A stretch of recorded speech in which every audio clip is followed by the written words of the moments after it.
எல்லாருக்கும் வணக்கம். நான் Hema Subramanian. Welcome to home cooking Tamil.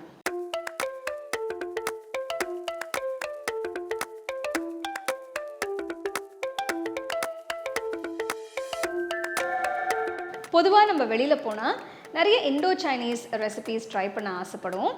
So அந்த மாதிரி ஒரு ஸ்டார்டர் ரெசிபி தான் இன்றைக்கி நான் உங்களுக்கு செஞ்சு காட்ட போகிறேன். இது சில்லி கோபி. இது எப்படி செய்யுதுன்னு நம்ம பார்க்கலாம்.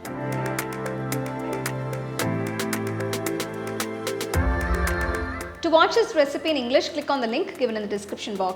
உங்களுக்கு இந்த ரெசிபி பிடிச்சதுன்னா லைக் பண்ணி ஷேர் பண்ணி ஹோம் குக்கிங் தமிழ் சேனலுக்கு சப்ஸ்கிரைப் பண்ணுங்கள். மறக்காமல் பெல் ஐக்கானை கிளிக் பண்ணுங்கள். காலிஃப்ளவர் சின்ன துண்டுகளாக கட் பண்ணுங்கள். ஒரு பாத்திரத்தில் தண்ணி சூடு பண்ணுங்கள். தண்ணி கொதிச்சதும் காலிஃப்ளவர் துண்டுகளை போடுங்க. 2 நிமிஷம் வேக வைங்க.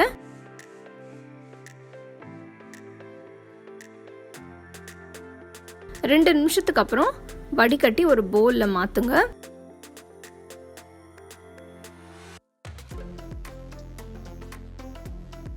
அரை டீஸ்பூன் உப்பு, அரை டீஸ்பூன் மிளகாய் தூள் போட்டு கலக்குங்க.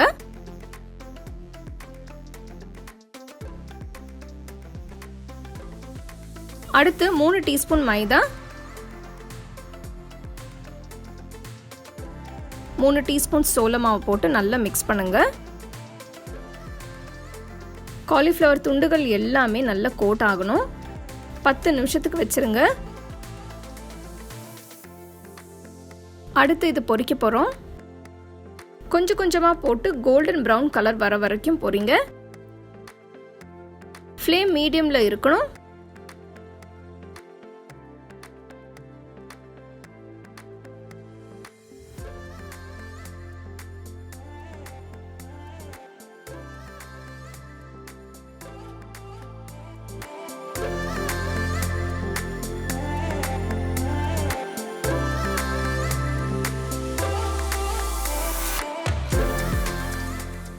சாஸ்பேனில் 2 டேபிள் ஸ்பூன் எள்ளு எண்ணெய் ஊற்றுங்க. 1 டீஸ்பூன் நறுக்கின இஞ்சி, 1 டீஸ்பூன் நறுக்கின பூண்டு, 2 பச்சை மிளகாய் பொடியாக நறுக்கினது போட்டு லேசாக வதக்குங்க. அடுத்து இதில் பெரிய துண்டுகளாக கட் பண்ண வெங்காயம் மற்றும் குடமிளகாய் போடுங்க. 5 நிமிஷத்துக்கு மீடியம் ஃப்ளேமில் காய்கறிகளை வதக்குங்க.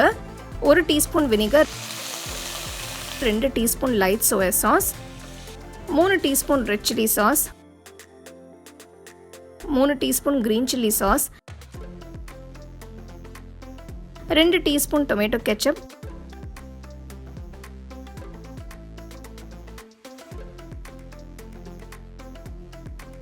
கடைசியா ஸ்பைசினஸ்க்கு 2 டீஸ்பூன் ஷெஸ்வான் சாஸ்,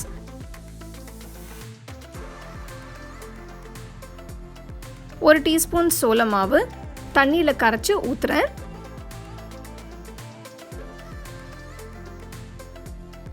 இன்னும் கொஞ்சம் தண்ணி ஊற்றி கிளறுங்க. ஃப்ளேவர்ஸை பேலன்ஸ் பண்ண 1/4 டீஸ்பூன் உப்பு, அரை டீஸ்பூன் சர்க்கரை போடுறேன். பொரிச்ச காலிஃப்ளவர் போடுறதுக்கு முன்னாடி உப்பு செக் பண்ணிக்கோங்க. சாஸ் ரெடி ஆனதும் இதில் பொரிச்ச காலிஃப்ளவர் போடுங்க. சாஸ் ரொம்ப தண்ணியாக இருக்கக்கூடாது.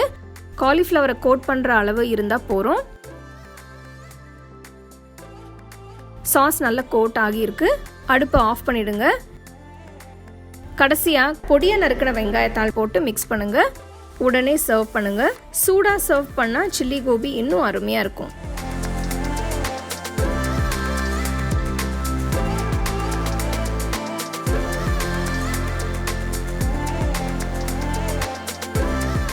ஸோ நெக்ஸ்ட் டைம் காலிஃப்ளவரில் வழக்கமாக செய்கிற கோபி 65 இல்லைனா கோபி மசாலா இந்த மாதிரி ரெசிபீஸ்க்கு பதிலாக இந்த ஸ்பைசியான டேஸ்டியான சில்லி கோபியை செஞ்சு பாருங்கள். எல்லாருக்குமே கண்டிப்பாக ரொம்ப பிடிக்கும். ஸோ இந்த ரெசிபி நீங்கள் ட்ரை பண்ணி ரசித்து சாப்பிடுங்க. You can get a copy of our first edition of the home cooking book on 21 frames.